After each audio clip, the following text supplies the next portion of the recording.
My session was fantastic. We've had a fruitful discussion in terms of how to manage talent. I think the phrasing of the paneling was quite good.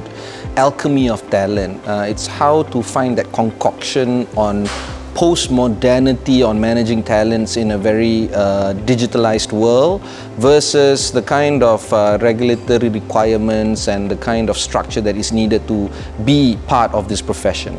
During the panel session, we were talking about a whole host of issues, and my panelists were arguing on a series of a traditional way of doing things, and while that is not wrong in essence, the practicality of things are a bit different today, especially when we're dealing with millennials who are now in their 40s and Generation Z that is 1 or 2 years into the workforce now.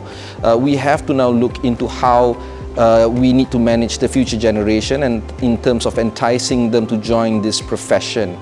We have to expect that Generation Alpha, the one below Generation Z, is going to be the next cohort of talents that we need to train and groom and inspire and mentor, and that's very difficult because when we have a very stretched time of generational workforce from Gen X, who are primarily leading organizations, to millennials who are going to assume that position of leadership very soon, and Gen Z entering the workforce today, and very soon Gen Alpha as well. I don't think we've ever had this generational friction at the workforce before. Because of this, we have to be agile and nimble and accept the fact that sometimes the old way of doing things is not necessarily the best way of doing things. One of the areas of concern is on rigidity of the programs. Programs have to be shorter to actually fit the kind of cohort that we are enticing to train. We are also looking at the possibility of increasing nurturing and development and mentorship, and the sharing of tales and war-torn stories from the trenches of us doing work during our days, because one thing is for sure, the future generation of talent development is actually looking towards understanding what we went through, not because of the fact that they want to emulate us, but they just want to hear our side of the story. So the best way to move forward is to prepare some form of program that can enable them to make the right decisions and to allow them to be persons in their own right. This include training in ethics, training in regulatory, training in risk and compliance, while at the same time providing them that avenue for them to be their own person. This nimbleness and agile ability for us to deliver programs of the future will be the make or break for this profession. Yes, and it's rather frustrating because how we do things at Yayasan Peneraju is that we understand the finality of trying to achieve those numbers on the number of graduates that we need to create, the number of professionals that we need to create, but we are also dealing with 17-year-olds, 18-year-olds, 19-year-olds that are very, very different from how we do things. And I actually take exception in terms of some of the comments of our delegates today saying things like, oh, it was the same during our time.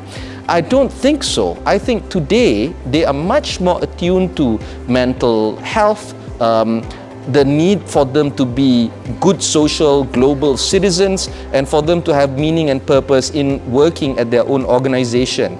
These values, while may seem to be new to us millennials, these are actually at the core and at the heart of the Gen Zs. If organizations do not serve that meaningful purpose of existing, I think that's when talent attrition is going to take place. So the best way to handle talent attrition and to groom these young talents to be not just members of this profession, but to grow this profession altogether, is for us to adapt to them. And that is the greatest challenge of them all. Asking millennials to pivot the way they do things, especially how they've been doing things all the while, and to be at the same pitch as the Gen Zs.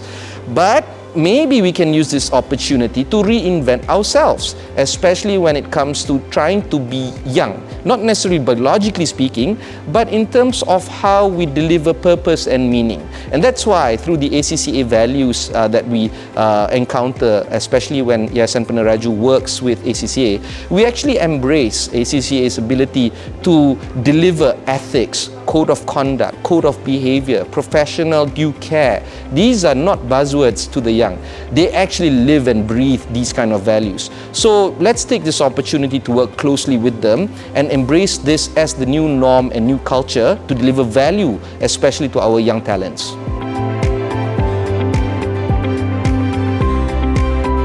You see, the average age of participants at this conference, this is just anecdotal speaking here, 40s. Where are the young? The young are the ushers to this conference.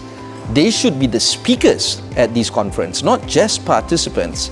If the target purpose of this type of conferences is to develop the profession, perhaps the main component to have these conferences is to bring the young in.